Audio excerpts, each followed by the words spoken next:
Bismillahirrahmanirrahim. Assalamualaikum warahmatullahi wabarakatuh. Alhamdulillahi wa kafa, wassalatu wassalamu ala nabiyil mustafa wa ala alihi wa ashabihi wa man bihudahu muhtada.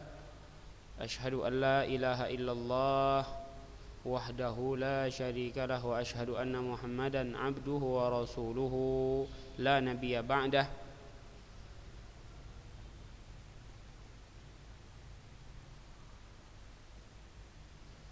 Amma ba'd. Alhamdulillah, selalu kita memuji dan bersyukur kepada Allah Azza wa Jalla atas nikmat-nikmatnya, karunia-Nya serta kasih sayang-Nya yang begitu banyak dan begitu luas. Dan kita juga selalu bersalawat dan untuk Nabi kita Muhammad sallallahu alaihi wasallam dan juga kepada keluarganya dan juga kepada keluarganya, para sahabatnya dan orang-orang yang mengikuti mereka dengan ihsan sampai hari kiamat nanti.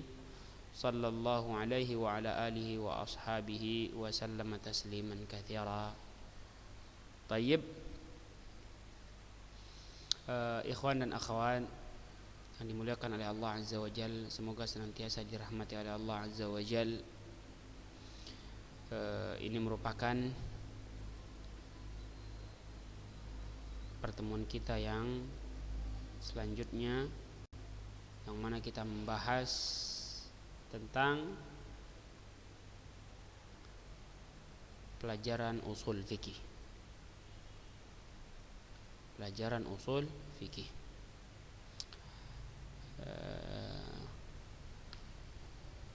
Semoga pelajaran-pelajaran yang telah kita lewati, yang telah kita bahas itu bisa diulang-ulang. Bisa diulang-ulang, pelajari poin-poin pentingnya dan tanyakan jika ada yang tidak jelas. Ini sebagai bekal untuk antum ke depannya jika ingin melanjutkan studi di Lipia, baik yang di Medan ataupun di Jakarta. Adapun di Medan biasanya lebih fokus ke bahasa. Namun jika antum dan antunna berminat untuk melanjutkan studi di Jakarta, khususnya prodi syariah, maka ini sangat berguna sebagai dasar-dasar untuk antum semuanya. Kita sudah pada materi tentang as-sunnah. Di antara dalil-dalil syariat, yang pertama Al-Quran, kemudian kedua as-sunnah. Ya, Al-Quran sudah kita bahas, as-sunnah sebagiannya juga sudah kita bahas. Apa-apa saja yang sudah kita bahas, kita sudah bahas definisinya, contoh dari definisi pembagian-pembagian sunnah. Ada sunnah qauliyah, ada sunnah fi'liyah, taqririyah. Ini sudah kita bahas contoh-contohnya. Kemudian kita masuk ke kedudukan sunnah sebagai hujjah, sebagai bukti dasar dan sumber agama kita.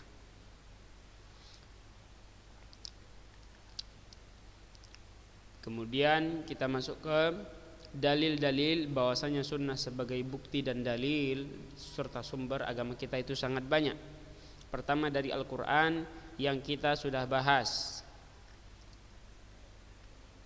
Dari Al-Quran, nas-nas Al-Quran, bahwasanya sunnah sebagai dalil, ini sudah kita bahas. Kemudian yang kedua ijma'us sahabah. Dari ijma'us sahabah. Ijma'us sahabah tentang apa? Ijma'us sahabah tentang bahwasanya sunnah sebagai dalil, sebagai hujjah, sumber agama kita. Wa tsaniha ijma'u as-sahabah. Perhatikan kitabnya. Wa tsaniha ijma'us sahabah ridwanullahi alaihim fi hayatihi sallallahu alaihi wasallam wa ba'da wafatihi ala wujubi ittiba'i sunnatihi. Ijma'us sahabah, para sahabat seluruhnya, semoga Allah Ta'ala meridhai mereka, seluruh mereka di masa hidupnya Rasulullah sallallahu alaihi wasallam, bahkan setelah wafatnya Rasulullah sallallahu alaihi wasallam, mereka ijma terhadap wajibnya mengikuti sunnah Nabi sallallahu alaihi wasallam. Jadi seluruh mereka mengikuti sunnah Rasulullah sallallahu alaihi wasallam.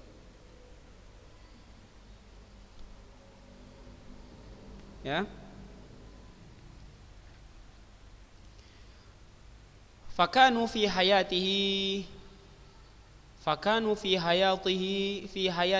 dan bahwasanya mereka di masa hidupnya Rasulullah sallallahu alaihi wasallam yumduna ahkamahu wa yamtathiluna li awamirihi wa nawahihi wa tahlilihi wa tahrimihi.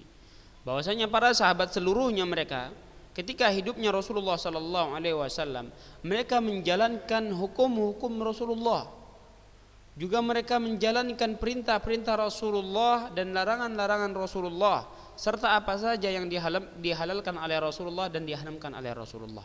Wala yufarriquna fi wujubil ittiba' baina hukmin uhiya ilaihi fil Qur'an wa hukmin sadara 'anir rasuli nafsi.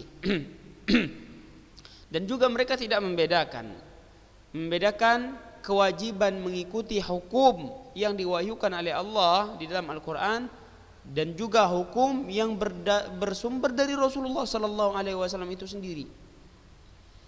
Yang mana dari Al-Quran, yang mana dari Nabi sallallahu alaihi wasallam, mereka tidak membedakannya. Kedua-duanya wajib mereka amalkan. Mereka jalankan dan mereka ikuti. Walihada qala Mu'adz bin Jabal radhiyallahu anhu. Untuk itu Mu'adz bin Jabal radhiyallahu anhu berkata, "Illam ajid fi kitabillah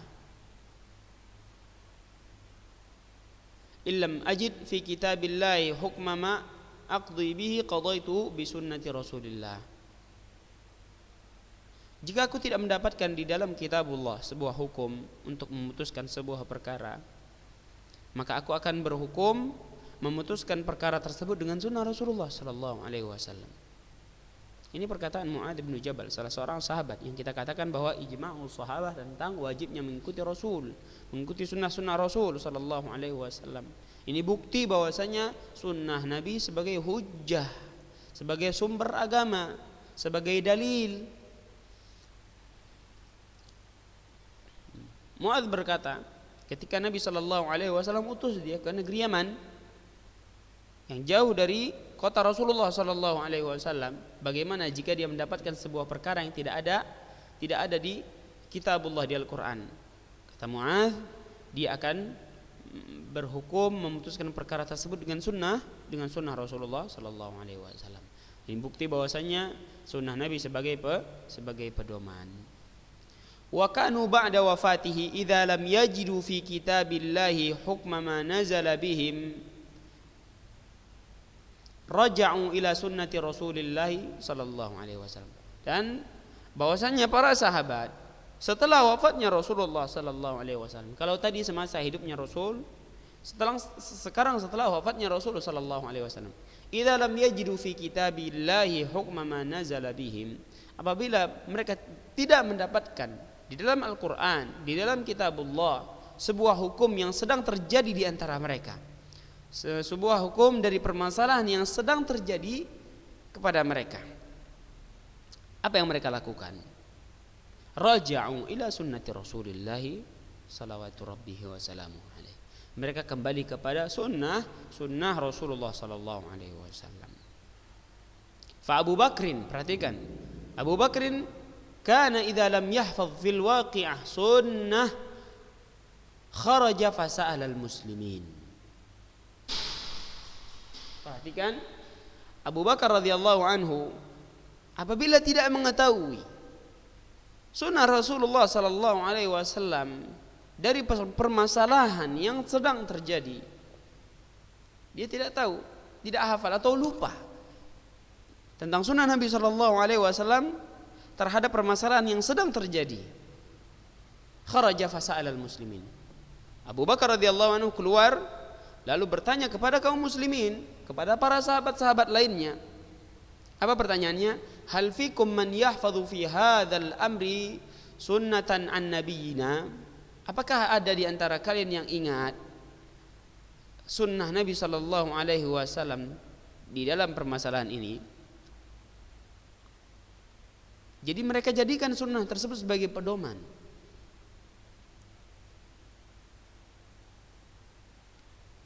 Itu perbuatan Umar. Tadi perkataan Mu'adz, sekarang perbuatan Abu Bakar As-Siddiq. Wa kadzalika kana yaf'alu Umar wa ghairuhu. Begitu pula demikian pula apa yang diperbuat oleh Umar dan sahabat-sahabat lainnya, mimman tasadda lil futya wal qada'i minas sahabah, dari mereka-mereka yang berhak untuk berfatwa dan memutuskan sebuah perkara. Jadi apa yang dilakukan oleh Umar serta sahabat-sahabat lainnya yang status mereka yang berhak berfatwa memutuskan sebuah perkara, mereka melakukan seperti apa yang dilakukan oleh Abu Bakar radhiyallahu anhu. Wa man salaka sabilahum min tabi'ihim wa tabi'i tabi'ihim bihaitsu lam ya'lam anna ahadan minhum ya'taddu bihi khalafa fi mimma anna ahadan minhum yu'taddu bihi khalafa fi anna sunnata Rasulillah sallallahu alaihi wasallam idza sahha naqluha wajibat tibauhu. Begitu pula mereka-mereka yang mengikuti jalannya para sahabat dari tabi'in ataupun tabi'it tabi'in, yang khususnya mereka yang dipandang dan dianggap dan dikenal, tidak ada di antara mereka yang menyelisihi bahwa sunnah Rasulullah sallallahu alaihi wasallam apabila benar sahih sanadnya, sahih pembawaannya, wajib untuk diikuti. Jadi mereka enggak pernah menyelisihi bahwa sunnah Nabi sallallahu alaihi wasallam itu wajib diikuti sebagai pedoman, seperti kita katakan. Sunnah Nabi sallallahu alaihi wasallam sebagai pedoman. Khususnya apabila sanadnya, perpindahannya dari orang ke orang ini benar, jelas siapa yang membawanya, siapa yang menerimanya. Kemudian selanjutnya siapa yang dipindahkan kepada siapa yang menerimanya, sampai seterusnya. Kalau benar sahih sanadnya, maka wajib untuk diikuti. Ini seluruhnya sudah sepakat, ijma', bukan hanya para sahabat, bahkan orang-orang yang mengikuti sahabat dari tabi'in, kemudian atba'ut tabi'in atau tabi'it tabi'in,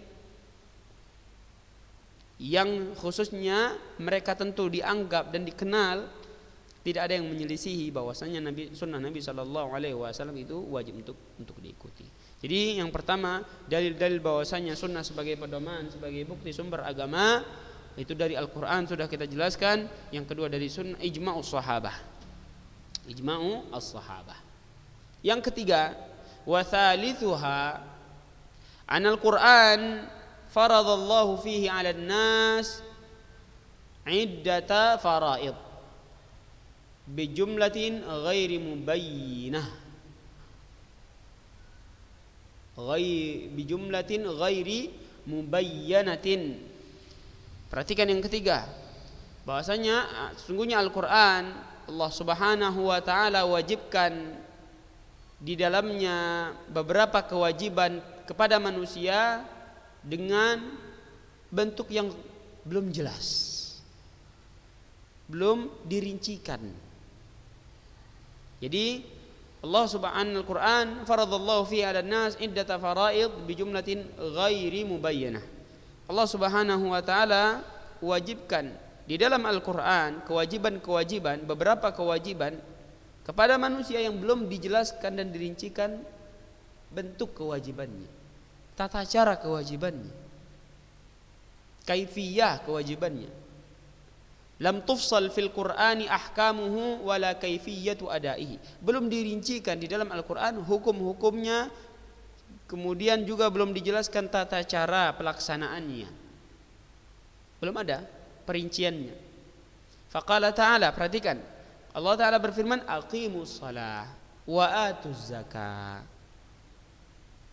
wa kutiba alaikumus siyam walillahi 'alan nasi hajjul bait Allah perintahkan untuk mendirikan salat, menunaikan zakat. Allah wajibkan untuk berpuasa. Kemudian Allah perintahkan manusia untuk menunaikan haji ke Baitullah. Walam yubayyin kaifa tuqamus shalah wa tu'taz zakah wa yu'addas shaum wal hajj. Dan belum dijelaskan, tidak ada dijelaskan di dalam Al-Quran bagaimana salat itu dikerjakan, didirikan, bagaimana seseorang menunaikan zakat, bagaimana seseorang mengerjakan puasa, haji. Belum ada perinciannya di dalam Al-Quran. Kalau kita bolak-balik Al-Quran dari awal sampai akhir, dari akhir sampai awal, itu tidak kita dapatkan perincian tentang bagaimana tata cara salat, bagaimana mengeluarkan zakat, menunaikan zakat, bagaimana berpuasa serta menunaikan haji, itu bagaimana. Kemudian waqad bayyana ar-rasul hadzal ijmal bi sunnatihi al-qauliyati wal amaliyah. Dan yang menjelaskannya siapa? Dan sungguh Rasul sallallahu alaihi wasallam telah menjelaskan dan telah merincikan apa yang masih umum di dalam Al-Quran, masih belum dijelaskan. Nabi sallallahu alaihi wasallam jelaskan dan rincikan dengan sunnahnya, baik melalui perkataannya ataupun amalannya. Lianna Allah subhanahu manahahu sultata hadha at-tabyin biqaulihi azza sya'nuh, karena Allah subhanahu wa ta'ala telah memberikan hak kekuasaan untuk menjelaskan hal tersebut. Allah subhanahu wa ta'ala berikan kepada nabinya hak tersebut, hak untuk menjelaskan, merincikan ibadah yang Allah ta'ala perintahkan. Di dalam firman-Nya, wa anzalna ilaika dzikra litubayyana lin-nasi ma nuzzila ilaihim.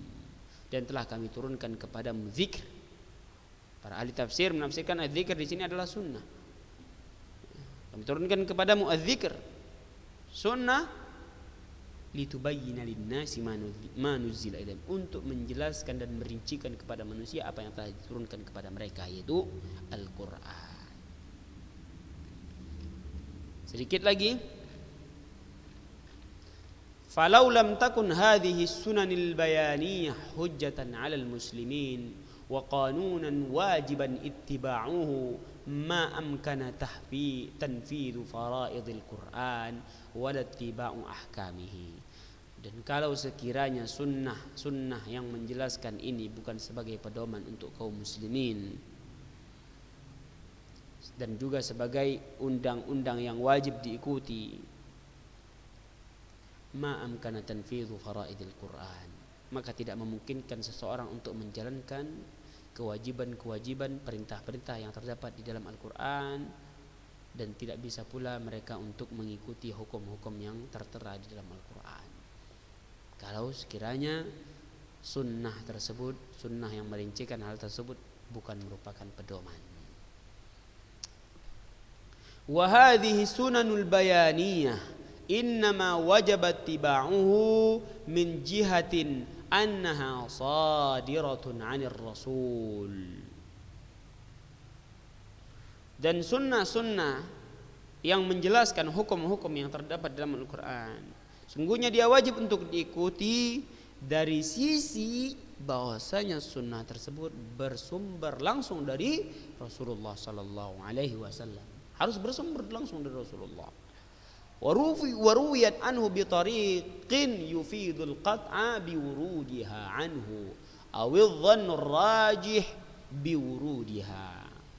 Dan sunnah tersebut, hadis tersebut diriwayatkan dari jalan yang dapat memberikan sebuah hukum yang pasti benar. Dari riwayat, dari jalan yang dapat memberikan seorang sebuah hukum bahwasanya hadis tersebut benar, pasti benar. Pasti benar keberadaannya dari Rasulullah sallallahu alaihi wasallam, atau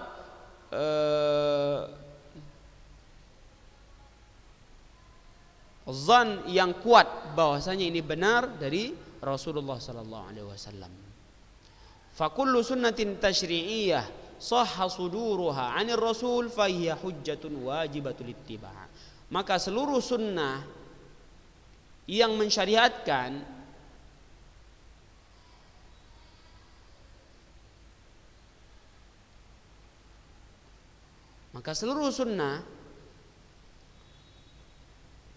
sunnah syariat yang benar bersumber langsung dari Rasul sallallahu alaihi wasallam, maka ia merupakan hujjah, pedoman, dalil yang wajib untuk diikuti. Sawaun akanat mubayyinah hukman fil Qur'an am munsyi'ah hukman sakata anhul Qur'an. Baik sunnah tersebut statusnya sebagai menjelaskan hukum yang terdapat di dalam Al-Qur'an atau mengeluarkan hukum tersendiri yang Al-Qur'an belum menjelaskannya. Perhatikan, sunnah tersebut baik dia statusnya sebagai menjelaskan atau merincikan hukum yang ada di Al-Quran atau mengeluarkan hukum tersendiri yang Al-Quran belum menjelaskannya. Li'annaha kullaha masdaruhal ma'sumul ladzi manahahu Allah sultatat tabyin wat tasyri'. Karena seluruhnya hukum-hukum tersebut bersumber dari orang utusan Allah Subhanahu wa taala yang maksum, terhindar dari kesalahan, yang Allah Subhanahu wa taala telah berikan kekuasaan untuk menjelaskan dan mensyariatkan.